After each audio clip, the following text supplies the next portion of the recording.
Since the dawn of humanity, there have been accounts describing a powerful and mysterious creature, capable of soaring through the skies, gliding over mountains, or vanishing into the abyssal depths of the oceans, cunning like no other, often linked to fire and destruction, yet also revered as a symbol of protection, freedom, and prosperity. Its presence has crossed continents and centuries, depicted in various forms but with strikingly similar traits, even among civilizations that never had contact with one another. But in the end, how did these stories come to be? What explains the fact that cultures so distant, separated by vast oceans and ages of history, described such similar beings? Was it all just a coincidence? A collective creation of human imagination? Or is there something deeper behind these accounts? The answer to this question will astonish you, and what you shall discover in this account will forever change your perception of one of the most fascinating mysteries of medieval England. If this type of historical investigation awakens your curiosity, do consider subscribing to the channel so as not to miss future revelations about our enigmatic past. During the centuries spanning from the year 1000 to 1400, England lived immersed in an era where reality and fantasy intertwined in an almost indistinguishable manner. The monastic chronicles, penned by monks who devoted their lives to preserving knowledge, contain constant references to encounters with creatures that defied all natural logic. In the scriptoriums of the abbeys, where parchment was more precious than gold, these men of faith documented with meticulous precision not only battles between kingdoms, but confrontations between men and beasts that seemed to emerge from the depths of the netherworld. The most ancient accounts originate from regions where the forests were so dense that sunlight barely penetrated to the moss-covered ground. There, where pathways vanished amongst millennial oaks and echoes seemed to whisper ancestral secrets, the peasantry spoke in hushed tones of creatures that guarded hidden treasures in profound caverns. These beasts, according to descriptions, possessed an intelligence that rivaled the human, but a ferocity that surpassed that of any known animal. The construction of these myths did not arise from naught. The medieval peoples, inheritors of traditions reaching back 40,000 years before Christ, when the first cave paintings in Australian caverns already displayed representations of gigantic serpentine creatures, had developed a deeply rooted collective imagination. Stories were transmitted from generation to generation, enriched with each telling until they became truths accepted by entire communities. On the frigid winter nights, when families gathered around the central hearth of their humble dwellings, the elders recounted stories they had heard from their own grandfathers. These narratives were not mere entertainments. They represented warnings, moral teachings, and explanations for phenomena that the science of the epoch could not comprehend. A granary that burned mysteriously during the night, crops that withered without apparent reason, or the discovery of gigantic bones in quarries and wells, all found explanation in the presence of these legendary creatures. The medieval dragons, as conceived by the mentality of the period, were not simply savage beasts. They represented the incarnation of evil, the antithesis of all that was sacred and ordered that Christendom attempted to establish in a chaotic world. In the Gothic cathedrals, whose arches elevated towards heaven like petrified prayers, the master masons carved gargoyles and dragons upon the cornices, not merely as decorative elements, but as constant reminders of the malevolent forces that lurked beyond the consecrated walls. Christian iconography had adopted the dragon as the supreme symbol of the devil since the earliest centuries of Christianity. In the Apocalypse of St. John, this creature appears as the definitive enemy of St. Michael the Archangel, and during the Middle Ages, this symbolism was exploited to the extreme by the Inquisitors. The fifth cardinal sin, envy, found in the dragon its perfect representation, a creature that guarded treasures not from necessity, but from the pure malice of preventing others from possessing them. The most emblematic stories of this epoch revolve around saints and knights who confronted these beasts. The legend of St. George, mounted upon his white steed and armed with a blessed lance, became the archetype of the Christian hero who triumphs over evil. But there existed other narratives less well known, such as that of Saint Martha, sister of Lazarus, who according to the chronicles managed to domesticate a monstrous creature that possessed 6 paws, like those of a bear, turtle shell, scorpion's tail, and lion's head. This beast, known as the Tarasque, terrorized the region of Provence until the saints subdued it solely with the power of prayer. If these historical revelations are capturing your attention, do not forget to activate notifications to stay informed of our forthcoming investigations into the mysteries of the past. But what real evidence supports these accounts? Did there exist any tangible foundation for entire cultures to share narratives so similar about creatures that, according to our current understanding, never walked upon the earth? The answer begins to reveal itself when we examine the archaeological discoveries of the epoch. During the construction of castles, cathedrals, and roads, medieval workers frequently unearthed bones of extraordinary proportions. Without knowledge of paleontology, these fossil remains of dinosaurs, mammoths, and other prehistoric creatures automatically became tangible evidence of dragons' existence. A Brontosaurus femur, with its colossal dimensions, could easily be interpreted as the leg bone of a dragon. The elongated skulls of certain dinosaurs, with their prominent eye sockets and jaws replete with sharp teeth, provided the physical basis for the detailed descriptions that appeared in the chronicles. The merchants who traveled the Silk routes also contributed to enriching these legends. From Asia came accounts of completely different dragons, benevolent creatures that controlled the rains and symbolized ancestral wisdom. These oriental dragons, with their serpentine bodies that moved through the air without need of wings, their golden carp scales and their whiskers that waved like silk in the breeze, contrasted dramatically with the malevolent beasts of Western Christian tradition. In the monasteries, where ancient texts were copied and preserved, the monks compiled these diverse stories, creating compendiums that mixed pagan traditions with Christian teachings. The medieval bestiaries illustrated books that catalogued both real animals and fantastical creatures, treated dragons with the same scientific seriousness as lions or elephants.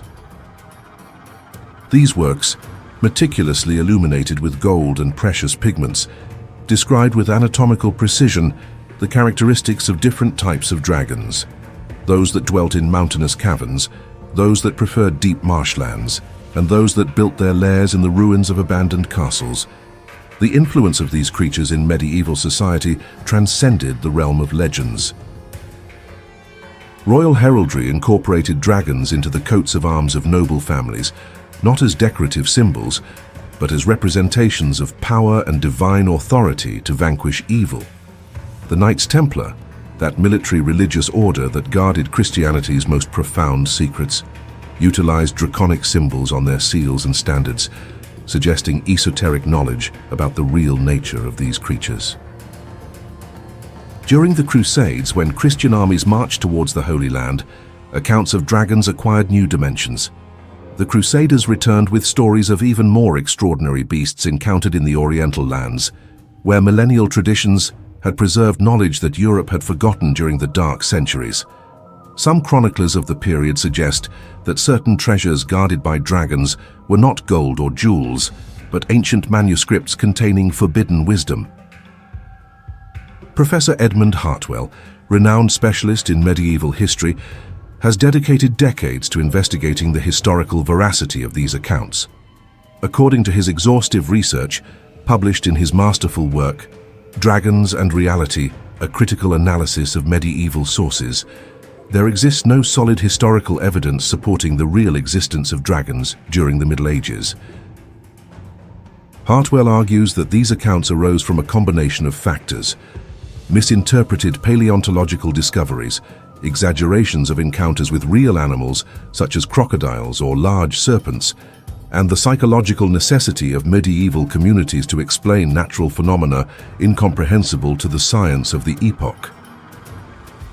Medieval dragons, explains Hartwell, represent one of the most fascinating examples of how human societies construct collective narratives to make sense of their reality. These accounts were not deliberate falsehoods, but genuine interpretations of real physical evidence filtered through a conceptual framework profoundly influenced by religious beliefs and ancestral traditions.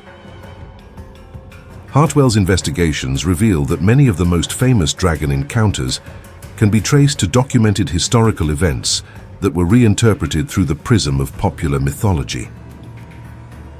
The famous Dragon of Wantley, for example, which according to chronicles terrorized Yorkshire for decades, was probably a crocodile escaped from some private collection of exotic animals, a common practice amongst medieval nobility who sought to impress their guests with creatures brought from distant lands.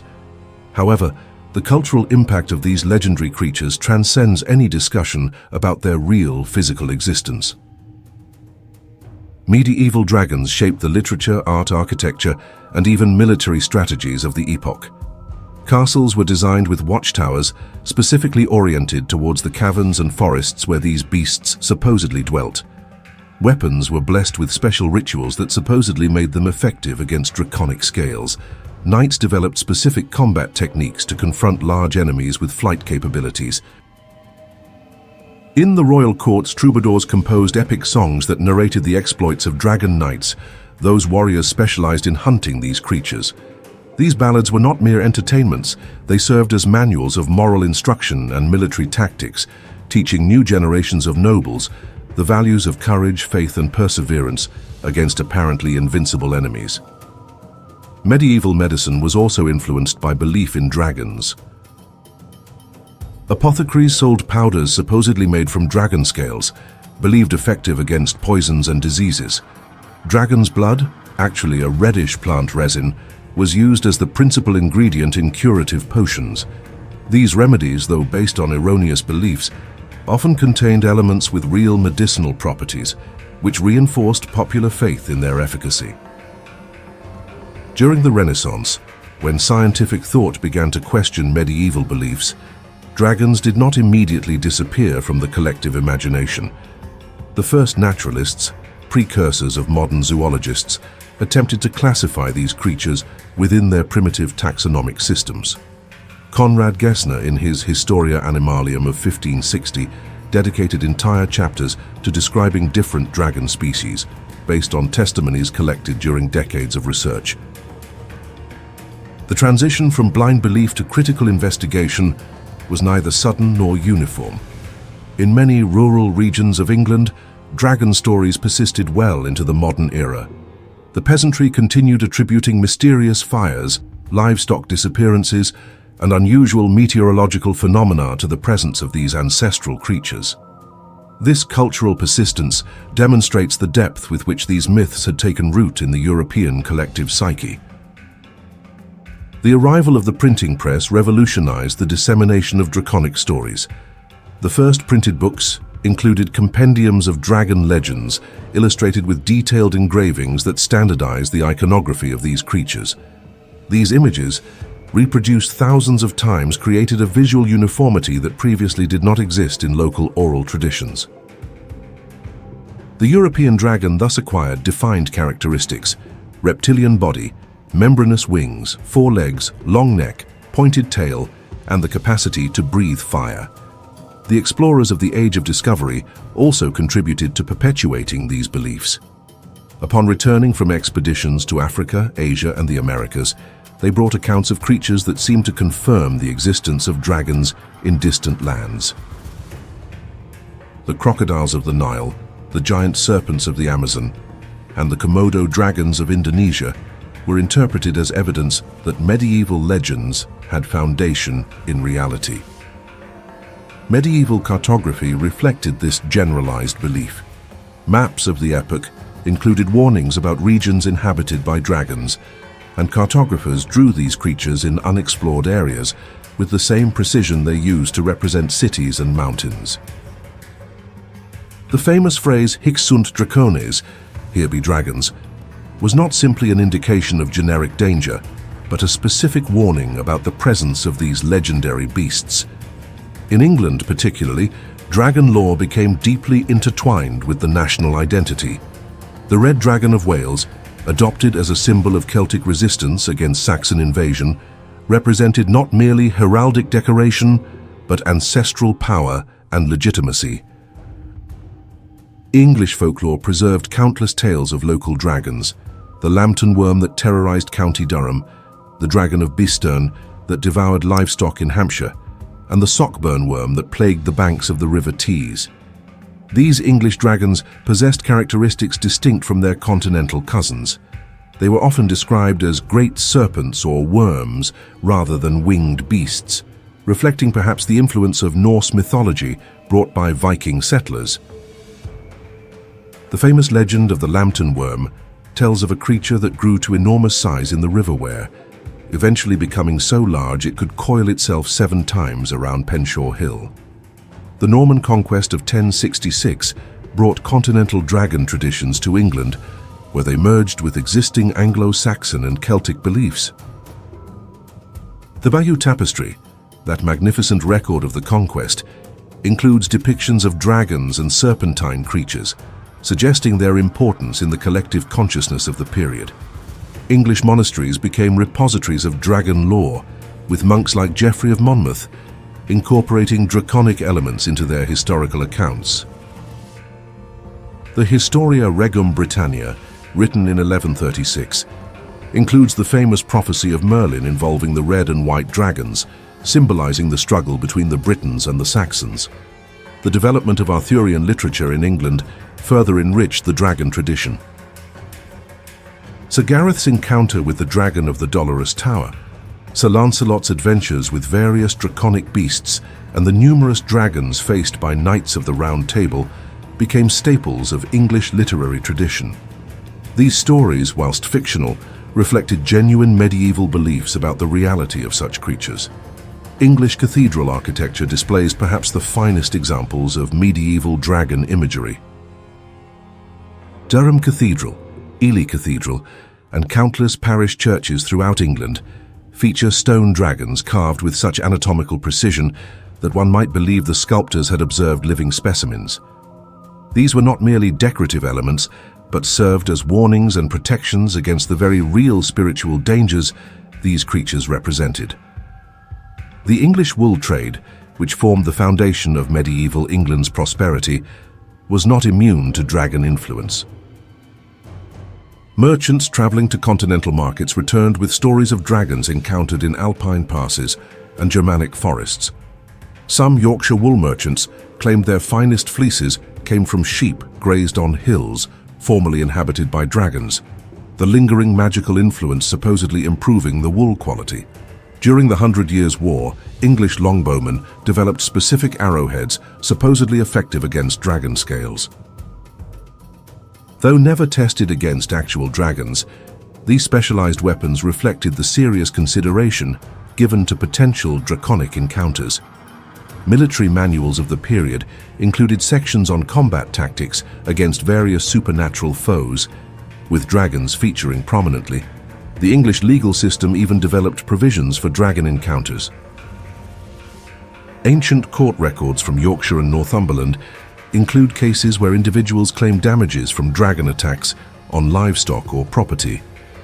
Though obviously no dragons appeared in court, these legal precedents demonstrate how deeply dragon belief penetrated all aspects of medieval English society.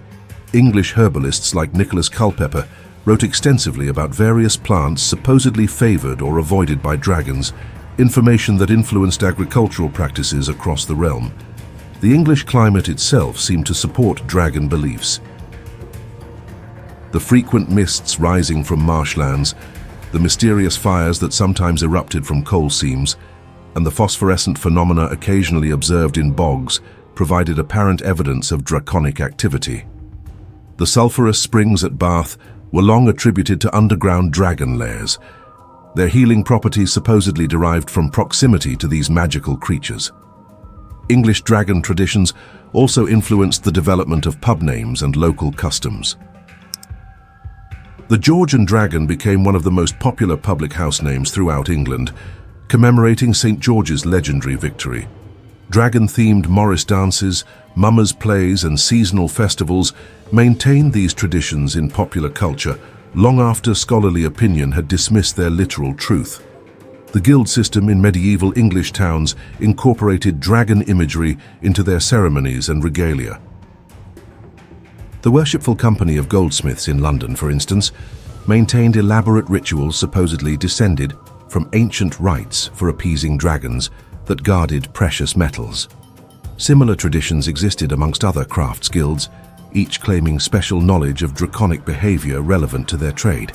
English dragon lore particularly emphasized the creature's role as guardians of ancient treasures. Unlike continental traditions that often portrayed dragons as simply destructive, English stories frequently depicted them as sentient beings with complex motivations. The dragon of Beowulf, deeply embedded in Anglo-Saxon consciousness, exemplified this tradition of the intelligent treasure-hoarding worm. The monastic tradition of chronicling in England preserved detailed accounts of supposed dragon encounters. The Anglo-Saxon Chronicle, continued until 1154, contains numerous references to dragon sightings, particularly during times of political upheaval. These entries were treated with the same seriousness as records of battles, royal deaths, and natural disasters. English cathedral schools developed sophisticated theological interpretations of dragon symbolism.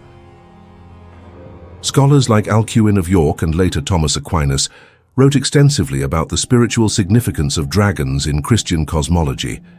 These learned treatises influenced popular understanding and ensured that dragon beliefs remained intellectually respectable, even as empirical evidence remained elusive. The tradition of dragon slaying became particularly associated with English saints and heroes. Beyond St. George, figures like St. Leonard of Sussex and St. Petroc of Cornwall were credited with dragon victories. These local saints' legends created a network of sacred sites throughout England where dragons had supposedly been defeated, many of which remained pilgrimage destinations for centuries. English dragon traditions also incorporated elements from Celtic mythology, particularly in regions where Celtic influence remained strong. The Welsh dragon tradition, with its emphasis on prophetic dreams and royal legitimacy, influenced English royal symbolism. Even the Plantagenet kings, despite their French origins, adopted dragon imagery to legitimize their rule over the Celtic populations. The development of English common law included provisions that acknowledged, at least theoretically, the possibility of dragon encounters. Property disputes occasionally involved claims of dragon damage, and inheritance law included provisions for estates abandoned due to dragon infestation. Though these legal frameworks were rarely invoked, their existence demonstrates how thoroughly dragon belief permeated English society. If this journey through medieval mysteries has awakened your fascination for history, consider becoming part of our community by subscribing to the channel and activating notifications. Medieval dragons in England, though they never existed as physical creatures, represent one of the most powerful and enduring creations of human imagination. Their legacy transcends simple superstition to become a testament to humanity's capacity to create meaning, find order in chaos, and transmit wisdom through symbolic narratives. In the stones of our cathedrals, in the parchments of our libraries, and in the deepest corners of our collective imagination, these legendary guardians continue to watch over humanity's most precious treasures, our stories, our dreams, and our eternal quest for the extraordinary within the ordinary.